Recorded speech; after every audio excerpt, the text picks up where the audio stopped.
Bienvenidos, los saludamos Carolina Rivera y Mauricio Arroyave en un capítulo más de Fiscalía para Todos. En esta emisión les traemos las últimas noticias de las direcciones nacionales, las regionales y todas las seccionales de la Fiscalía General de la Nación. Una fiscalía que está comprometida con la paz y con las víctimas. Estos son nuestros titulares. El fiscal general de la Nación, Eduardo Montealegre, explicó los beneficios que la justicia transicional puede otorgar a los miembros de la fuerza pública en el marco de los acuerdos de paz de La Habana. ¿Cómo se prepara la Fiscalía para garantizar la democracia y transparencia en las elecciones del domingo 25 de octubre?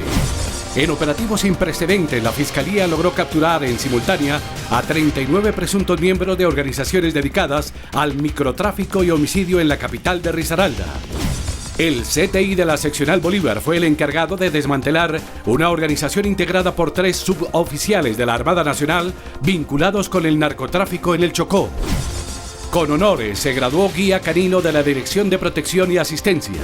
Asomo al cielo es el nombre de la obra literaria lanzada en la Feria del Libro de Medellín, escrita por el actual subdirector de Fiscalía de Antioquia.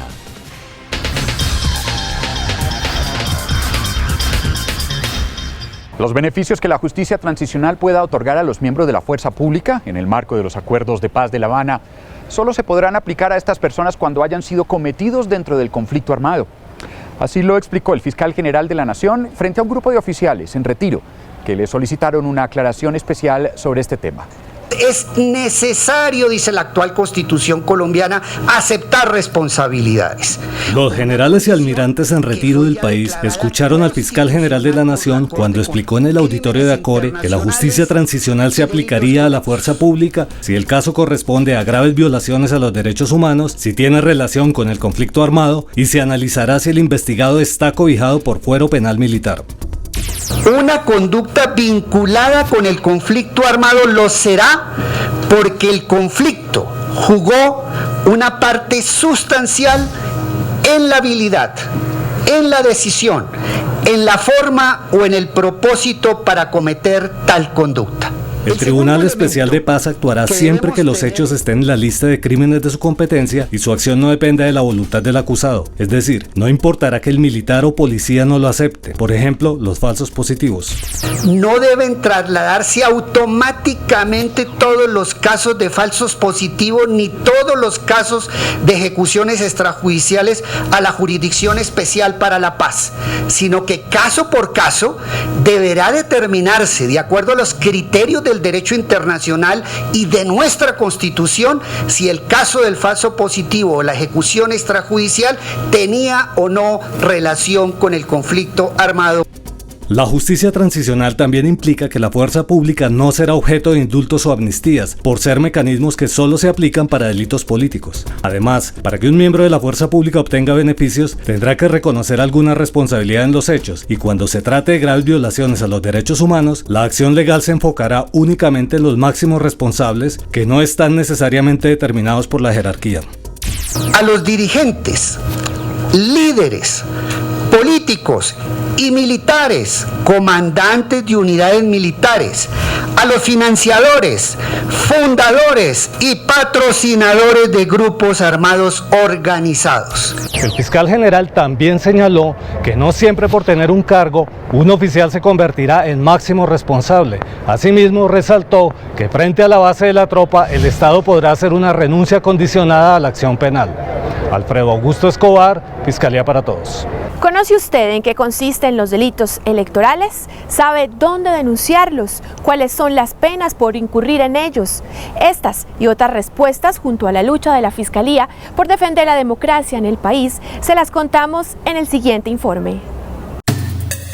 El último domingo de octubre, Colombia participará en la máxima representación de la democracia. A través del voto popular, el país escogerá a los gobernantes que regirán los destinos de las regiones en el próximo periodo. Y para garantizar el ejercicio democrático, la Fiscalía ya se encuentra preparada.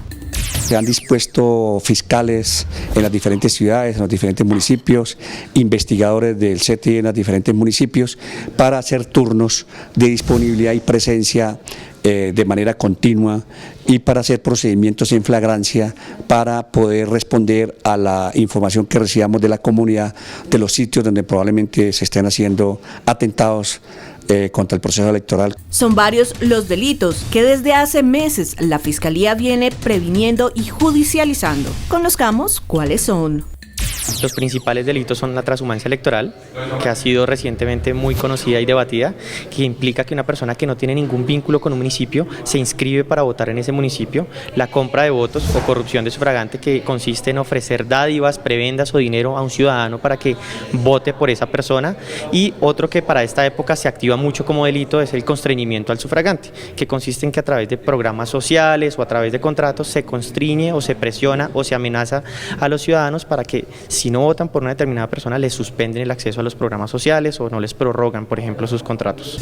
La participación en este proceso no se trata solo de ejercer el derecho al voto, a elegir y ser elegido. También es deber y derecho de todos los colombianos denunciar cualquier conducta que pueda atentar contra el normal desarrollo de este ejercicio democrático. Aquí les contamos dónde pueden hacer estas denuncias. Tenemos más o menos 2 canales para hacer las denuncias en este instante. El formal, que es el acercarse a las unidades de reacción inmediata de la Fiscalía, las URIs, para presentar la correspondiente denuncia, o la Fiscalía General de la Nación hace parte de un esfuerzo interinstitucional donde recibe las denuncias que los ciudadanos presentan por intermedio del portal uriel.com del Ministerio del Interior. Gracias al trabajo conjunto entre la comunidad que ha realizado este tipo de denuncias y las labores investigativas de la Policía Judicial del CTI, ya se tienen resultados. Van 12 candidatos por la Comisión de Delitos Electorales, principalmente transhumancia electoral y constreñimiento o presiones al sufragante. Van 18 candidatos capturados por vínculos con organizaciones ilegales y los restantes candidatos son, digamos, imputados y capturados por otro tipo de criminalidad común, ejemplo, falsedad en documentos. Y recuerde que si usted es hallado responsable de alguna conducta catalogada como delito electoral, puede verse inmerso en una pena privativa de la libertad entre 4 y 8 años. Maribel Ramos, Fiscalía para Todos. En un operativo sin precedentes, 500 hombres y mujeres del CTI de la Fiscalía y la Policía Nacional capturaron de manera simultánea a 39 personas, indiciadas de formar varias organizaciones delincuenciales dedicadas al microtráfico y homicidio en la capital de Risaralda. En las primeras horas del día, el CTI de la Fiscalía, Dijín y Sijín de la Policía Nacional estaban listos para llevar a cabo la Operación Imperium, en la que fueron capturados 39 integrantes de la organización delictiva Los Patos, que opera en los corregimientos de Arabia y Altagracia de la ciudad de Pereira. Por primera vez se hace un operativo de una importancia tan grande en 2 comunidades o sectores como es Arabia y Altagracia, que eran zonas y un territorio que ellos consideran un territorio tan seguro que esta organización Los Patos no habían permitido el ingreso de otros grupos delincuenciales al dominio de estupefacientes. Desde hace más de un año, la Fiscalía venía recolectando elementos materiales probatorios e identificando a los integrantes del grupo delictivo, lo que permitió solicitar las capturas y los registros y allanamientos a las viviendas. Esto es un trabajo muy bien planeado desde hace algo más de un año. Estamos hablando de actividades de investigación que surgieron básicamente de una información primaria que se fue depurando a través de la labor de analistas de la Policía Nacional, área metropolitana. Dentro de los capturados se encuentran 5 menores de edad, un hecho que demostraría la utilización de jóvenes y niños en la comisión de delitos por parte de esta organización. Dentro del modus operandi es que ellos reclutaban a estos jóvenes no solamente para inducirlos al tema de la adicción de drogas, al consumo de estupefacientes, sino también ellos hacían pues un trabajo de la utilización de ellos para toda la cadena, es decir, lo que es el transporte, para guardar, para vender, y adicional a eso sí tenemos algunos que comenzaron con el tema del homicidio y lesiones personales muy temprano, es decir, jóvenes que estaban involucrados en estos tipos de delitos. Esta organización utilizaba muchos menores de edad y también gran parte de la droga era vendida y comercializada cerca a escuelas y colegios del sector. Desde donde lo miremos, el impacto es supremamente positivo para la comunidad y para la ciudad. La Fiscalía les imputó a los detenidos los delitos de tráfico, fabricación o porte de estupefacientes, concierto para delinquir, homicidio y tentativa de homicidio. Estructuras narcotraficantes infiltraron personal de fuerza pública en los municipios de Sapsurro, Acandí y Triganá en el departamento del Chocó con el fin de favorecer sus actividades ilícitas. El CTI de la seccional Bolívar fue el encargado de desmantelar una organización integrada por 3 suboficiales de la Armada Nacional en esta zona. Boro. Así fue bautizada esta operación dividida en 2 fases en la que participaron 85 funcionarios del Cuerpo Técnico de Investigación en coordinación con 100 comandos de las Fuerzas Especiales de la Infantería de Marina de la Armada Nacional, quienes mediante 20 allanamientos en Barranquilla Atlántico, Cartagena Bolívar, Turbo y Apartado Antioquia, Triganá y Sapsurro, municipio de Acandí Chocó, lograron la captura de 19 personas. La Fiscalía logró determinar que los funcionarios de la Armada eran quienes permitían el paso de las lanchas tipo Go Fast, dando aviso cuando alguna embarcación iba a patrullar por la zona.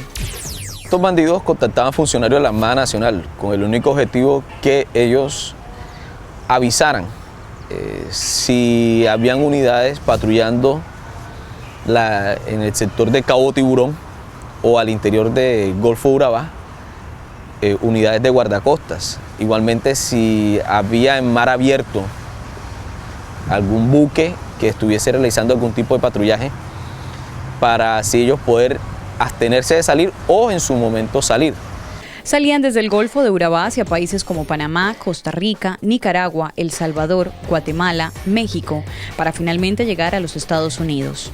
Bajo la coordinación de la Fiscalía 33 adscrita a la Unidad Nacional de Interdicción Marítima, con sede en la capital de Bolívar, se logró desmantelar el grupo delincuencial que se encontraba localizado en la región del Urabá antioqueño y chocuano, autodenominado Clan Úsuga, al que se le logró incautar más de 7.4 toneladas de cocaína en distintos episodios en octubre de 2012 y septiembre de 2013. Se encontraron algunos lingotes de oro, todo este metal precioso, con todas estas joyas, incluyendo los lingotes de oro, tuvo un peso total de más de 4.000 gramos, que permite demostrar la capacidad que tiene esta organización en el recaudo de dinero para seguir su actividad delictual. 8 de los integrantes de esta organización preacordaron con la Fiscalía, 2 de ellos suboficiales de la Armada Nacional. Actualmente el líder de la organización, Antonio Ballesteros, se encuentra en libertad luego de que el juez 22 municipal de Barranquilla tomara esta decisión mediante habeas corpus. El mismo que dejó en libertad al exgobernador de La Guajira, Kiko Gómez. El resto de los procesados se encuentra a puertas de juicio por los delitos de concierto para delinquir y tráfico de estupefacientes. Desde Cartagena de Indias, Paola Teortúa, Fiscalía para Todos. Al establecer una millonaria defraudación contra el Magisterio Nacional, la Fiscalía General de la Nación realizó una investigación y estableció la participación de más de 20 personas en irregularidades cometidas en el pago de pensiones a docentes en el departamento de Córdoba. Estos son los resultados. Labores investigativas coordinadas por un fiscal del eje temático de corrupción en la Administración de Justicia permitieron develar el andamiaje criminal que había detrás de esta gran estafa. Se culminó una operación que conllevó la captura de 17 personas que hacían parte de una organización y que estaba ligada desde luego a la corrupción en la Administración de Justicia, en la que se incluye dentro de ese grupo u organización a la juez civil de Lorica, Córdoba, y una serie de abogados y otros funcionarios de la Secretaría de Educación del municipio y del departamento de Córdoba. Los indiciados fueron detenidos por la DIJÍN durante 13 diligencias de allanamiento y registro realizadas en Barranquilla y Cartagena, así como en los municipios de Montería, Lorica, Chinú y Cereté en Córdoba. Están involucrados, de acuerdo con las capturas que se hicieron en el día de ayer, unos 12 abogados, 2 secretarios del mismo juzgado civil del circuito de Lorica. La juez pues en este momento se está fugada, no se logró su aprehensión. 2 secretarios del juzgado, un funcionario de la gobernación de Córdoba, un funcionario de la Secretaría de Educación del municipio de Lorica. Según lo establecido, durante los años 2010, 2011 y 2012 se tramitaron irregularmente en el Juzgado Civil del Circuito de Lorica, Córdoba, varios procesos ejecutivos laborales. A través de la falsificación de documentos, poderes, resoluciones y demás documentos necesarios, emprendían las acciones de reconocimiento y pago de ajustes de pensiones ante el juez civil de Lorica, quien con base en esa documentación en buena parte falsa o con base en decisiones contrariamente a la ley, reconocía y pagaba una suma aproximada, ordenó el pago de unas sumas aproximadas a los 80.000 millones de pesos. Los procesados presentaban demandas en contra de la fiduciaria La Previsora y del Fondo Nacional de Prestaciones Sociales del Magisterio, y por estos hechos la Fiscalía les formuló cargos. Corresponden a los delitos de falsedad en documento público, falsedad ideológica en documento público, falsedad en documento privado, prevaricato y peculado y concierto para delinquir. De las 22 órdenes de capturas pedidas, quedan pendientes 5 de otros presuntos integrantes de la organización que venían cometiendo el fraude millonario. 14 de los procesados fueron trasladados a Bogotá, donde se llevaron a cabo las audiencias preliminares, en las que un juez de control de garantías, al acoger los argumentos del fiscal del caso, dispuso la medida de aseguramiento. Diana Barreto, Fiscalía para Todos. Con honores se graduó un guía canino de la Dirección de Protección y Asistencia del curso de la Policía de Seguridad Canina. Gracias a la comisión de estudios que le otorgó la entidad, este funcionario se capacitó, representó a la institución y ahora replicará lo aprendido. La vocación y el amor por los caninos hicieron que Armando Zamora Galvis alcanzara una meta más en su vida laboral: realizar el curso de más alto nivel que un guía canino puede hacer en Colombia. Para lograrlo, se benefició con una comisión de estudios y se internó 12 meses en la Escuela de Adiestramiento Canino de la Policía en Facatativá, donde se graduó con honores como técnico profesional en seguridad integral canina. Poner al servicio de la investigación judicial las habilidades que tienen los perros es una técnica que Zamora reforzó en la capacitación, pero además aprendió nuevas formas de trabajo canino. Adicionalmente, vi unas nuevas que no conocía, que fue la búsqueda de personas en estructuras colapsadas, el rastro de personas y la intervención. ¿Qué quiere decir? Que ya vamos a estar en capacidad de entrenar personal y caninos para que se desempeñen en estas tareas. En más de 10 años de trabajo en equipo, Armando y sus fieles amigos no solo han logrado salvar vidas con la búsqueda de artefactos explosivos, sino que han contribuido con otros aspectos en los que el agudo olfato y la buena visión de un canino son fundamentales para localizar divisas y restos humanos. Motivado para seguir trabajando, Zamora valora la oportunidad de formación que le brindó la entidad en su carrera profesional. Quiero dar un agradecimiento muy especial al señor Fiscal General de la Nación, el doctor Eduardo Montealegre, por la preocupación que ha tenido en la capacitación de los funcionarios, por la excelente gestión que se ha hecho para que nos profesionalicemos, para que seamos más eficaces, para que podamos hacer mejor nuestro trabajo y cumplir con los objetivos misionales, que son la búsqueda de la verdad, la justicia y la reparación. El funcionario Armando Zamora Galvis estuvo durante 12 meses en la policía haciendo el curso de técnico profesional en seguridad canina y ahora regresa a la Fiscalía para poner en práctica lo aprendido. Lorena Galindo Orozco, Fiscalía para Todos. Los asistentes a la Feria del Libro, que concluyó hace poco en Medellín, se vieron sorprendidos por una obra literaria escrita por el actual subdirector de Fiscalías de Antioquia. Asomo al cielo es el nombre del libro, que recoge las vivencias del autor y su pequeña hija de 4 años.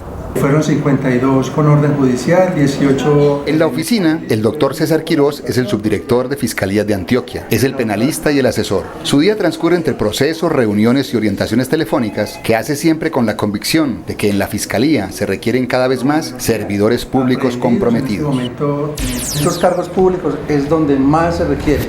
Personas sensibles, personas que sepan tratar a los demás, personas que sepan incluso identificar la humanidad en esa persona infractora, en esa persona que, independiente de sus circunstancias, cometió sus errores.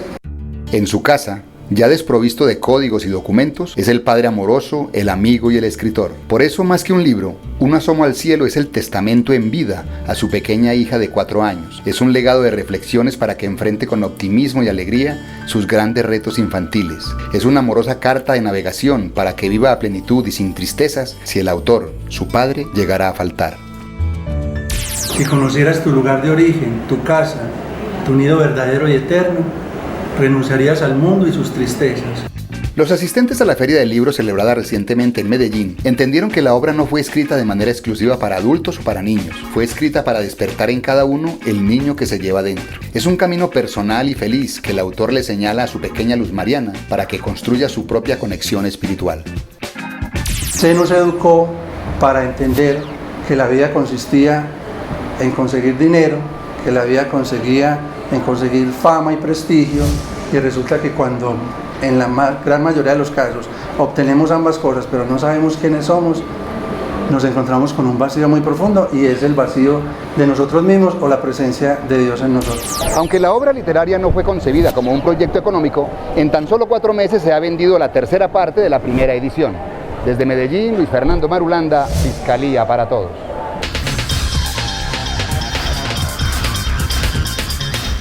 Vamos con Carolina Gómez en nuestra sección Fiscalía Responde, un espacio de preguntas y respuestas en donde usted puede participar haciéndonos llegar las inquietudes que tenga frente a la entidad.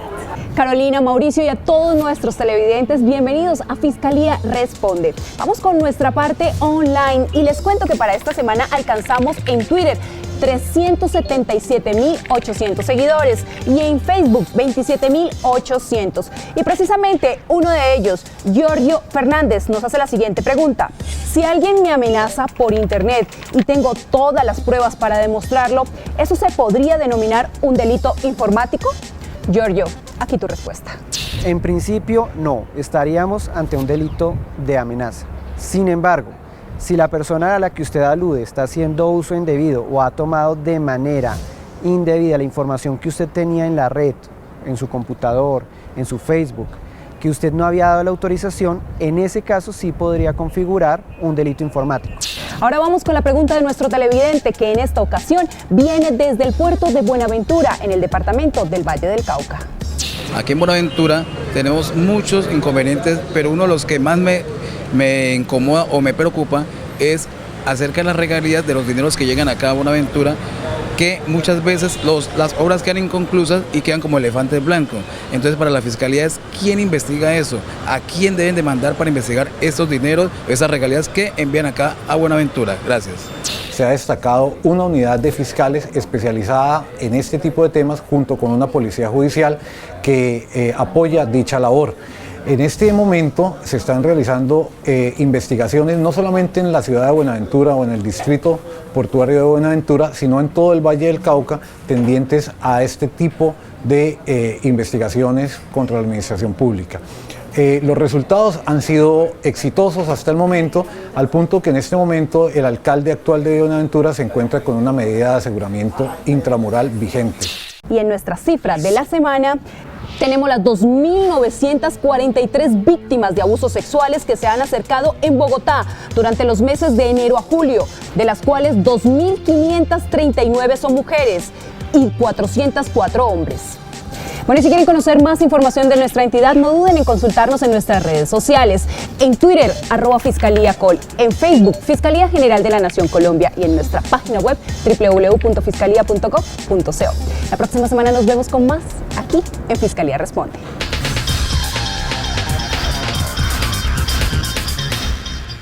Y ahora vamos con el resumen noticioso de esta semana. En Bogotá se realizó el encuentro bilateral entre Fiscalías de Colombia y Estados Unidos. El fiscal general de la Nación, Eduardo Montealegre Linet, se reunió con Loretta Lynch, fiscal general del país norteamericano. El encuentro tuvo como finalidad abordar temas relacionados con cooperación y fortalecimiento judicial. La Fiscalía capturó en el Bajo Cauca a Manuel Monototo Mechado, ciudadano español presuntamente integrante del clan Úsuga. El extranjero reclutaba a los pobladores para que transportaran drogas ilícitas a otras zonas del país. Al detenido se le imputarán los delitos de tráfico de estupefacientes, constreñimiento y extorsión.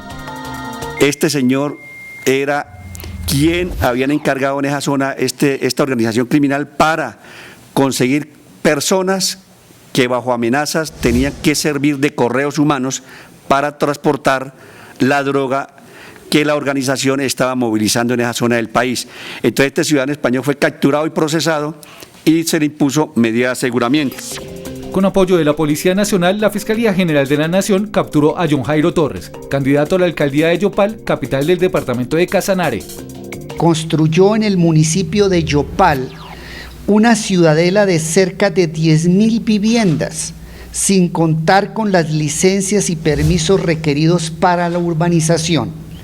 El predio en el que se construyó ilegalmente había sido embargado en un proceso de extinción de dominio hace 3 años y estaban en poder de la Sociedad de Activos Especiales. La Fiscalía desarticuló 2 organizaciones criminales dedicadas al microtráfico y otras modalidades delincuenciales y que operaban en el municipio de Pradera, Valle del Cauca. En los operativos se capturaron a 30 personas. Con esto evitamos que una organización que está en disputa con otra organización, al capturarse una, la otra crezca. Se hizo la investigación para impactar al tiempo las 2 organizaciones. Con el propósito de adoptar un liderazgo de justicia bilateral entre el gobierno de Estados Unidos y Colombia, así como el objetivo de implementar estrategias para combatir el crimen organizado transnacional, se celebró la Cumbre Bilateral de Planeación Estratégica, BACRIM. El encuentro se llevó a cabo en la sede de la Fiscalía de Estados Unidos para el Distrito Sur de la Florida. Allí se reunieron altos representantes del Departamento de Justicia y la Embajada de Estados Unidos. La delegación colombiana estuvo conformada por funcionarios de la Fiscalía General de la Nación y de la Policía Nacional. Hemos llegado al final de un nuevo capítulo en Fiscalía para Todos. Recuerden que la Fiscalía ha dispuesto de líneas telefónicas para que ustedes hagan sus denuncias penales. Línea gratuita nacional 018-916-111 y en Bogotá al 414-9137. Nos despedimos, pero antes invitamos a quienes nos siguen a través del canal institucional a que nos acompañen el próximo lunes a las 7 de la noche, cuando les presentaremos una nueva emisión de este programa. La Fiscalía General de la Nación comprometida con la paz y con las víctimas. Hasta pronto.